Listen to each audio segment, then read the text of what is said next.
21 अगस्त 1986। Lake Nios, कैनमेरून। रात का समय, आसमान साफ था, हवाओं में ठंडक थी। लोग अपने घरों में सोने की तैयारी कर रहे थे। अचानक एक गहरी गर्जना जैसी आवाज सुनाई दी। झील के भीतर से एक विशाल गैस का बादल तेजी से ऊपर उठा। इस बादल में जो गैस थी वो इतनी भारी थी कि वह जमीन के करीब फैल गई और तेजी से गांवों की तरफ बढ़ने लगी। इस गैस की कोई गंध नहीं थी, कोई रंग नहीं था, लेकिन यह मौत का साया थी। जो भी इसके संपर्क में आया वह कुछ ही मिनटों में बेहोश होकर गिर पड़ा। लोग समझ भी नहीं पाए कि उनके साथ क्या हो रहा है। आसपास के गांवों में सोते हुए लोग कभी जाग ही नहीं पाए। करीब 1,700 लोग और हजारों जानवर इस जहरीली गैस के कारण दम घुटने से मर गए। सुबह जब सूरज निकला तो गांव में सन्नाटा पसरा हुआ था। जो लोग बचे थे वे यह नहीं समझ पा रहे थे कि यह कैसे हुआ। झील के पास का पूरा इलाका वीरान हो चुका था। इस घटना के बाद वैज्ञानिकों ने पता लगाया कि झील के नीचे कई वर्षों से कार्बन डाइऑक्साइड गैस जमा हो रही थी। झील के नीचे का ज्वालामुखी इस गैस को धीरे धीरे छोड़ रहा था और एक रात यह गैस अचानक विस्फोट के रूप में बाहर आ गई। लेक न्योस की यह घटना दुनिया भर में एक चेतावनी बन गई कि प्रकृति कितनी खतरनाक हो सकती है, खासकर जब उसके गुप्त रहस्य उजागर होते हैं। नमस्कार दोस्तों, क्या आप जानते हैं कि हमारे वातावरण में एक गैस धीरे धीरे हमारे पर्यावरण और भविष्य को बर्बाद कर रही है? ये गैस हमारे चारों ओर है। यह है कार्बन डाइऑक्साइड यानी CO2, जो अब पृथ्वी के संतुलन को बिगाड़ रही है। आज के इस वीडियो में हम जानेंगे कि CO2 कैसे हमारी दुनिया को बदल रही है और हम इसे कैसे रोक सकते हैं। तो चलिए शुरुआत करते हैं। CO2 या कार्बन डाइऑक्साइड एक ऐसी गैस है जो तब उत्पन्न होती है जब हम जीवाश्म ईंधन जैसे कोयला, तेल या प्राकृतिक गैस को जलाते हैं। चाहे हम गाड़ियां चलाएं, बिजली का उपयोग करें या उद्योग चलाएं, हर बार जब हम इन ईंधनों का इस्तेमाल करते हैं CO2 वातावरण में छोड़ दिया जाता है। प्राकृतिक रूप से भी पेड़ों का अपघटन और ज्वालामुखी विस्फोट जैसे घटनाओं से CO2 निकलती है, लेकिन समस्या तब शुरू होती है जब इसकी मात्रा असंतुलित रूप से बढ़ जाती है।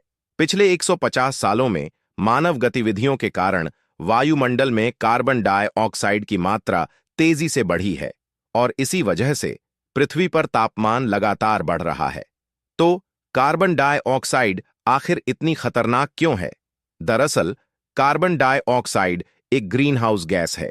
यह गैस वातावरण में गर्मी को फंसाने का काम करती है। जब सूरज की किरणें धरती की सतह पर पड़ती हैं तो धरती से यह ऊर्जा वापस अंतरिक्ष में जाती है, लेकिन कार्बन डाइऑक्साइड की मौजूदगी में ये गर्मी वातावरण में ही फंस जाती है।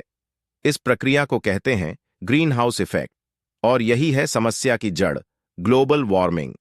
जैसे जैसे कार्बन डाइऑक्साइड का स्तर बढ़ता है, धरती का तापमान भी बढ़ने लगता है। नतीजा, मौसम में असामान्य बदलाव, ग्लेशियरों का पिघलना, समुद्र स्तर का बढ़ना और प्राकृतिक आपदाओं की बढ़ती संख्या।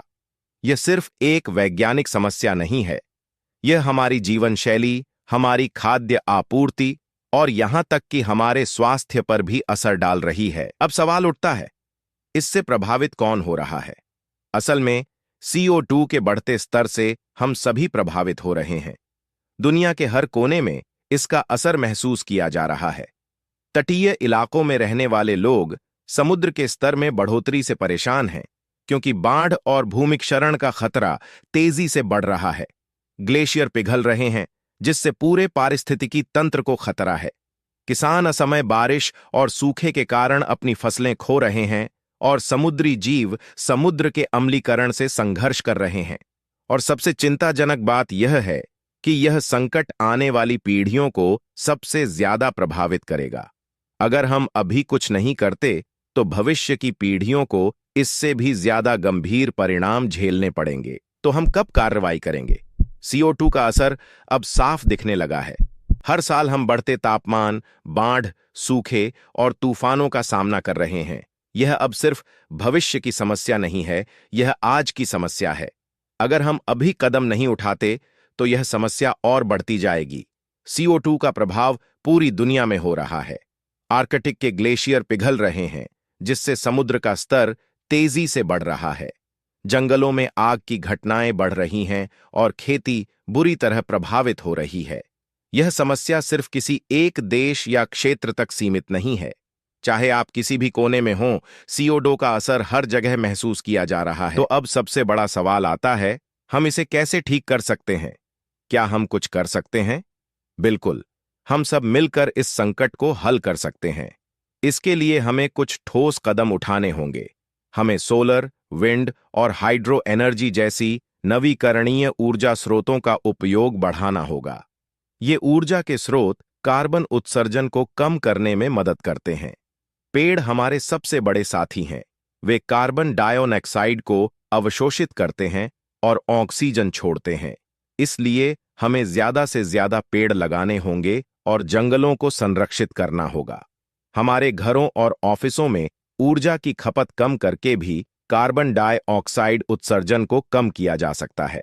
हमें बिजली की बचत करनी होगी और ऊर्जा दक्ष उपकरणों का उपयोग करना होगा।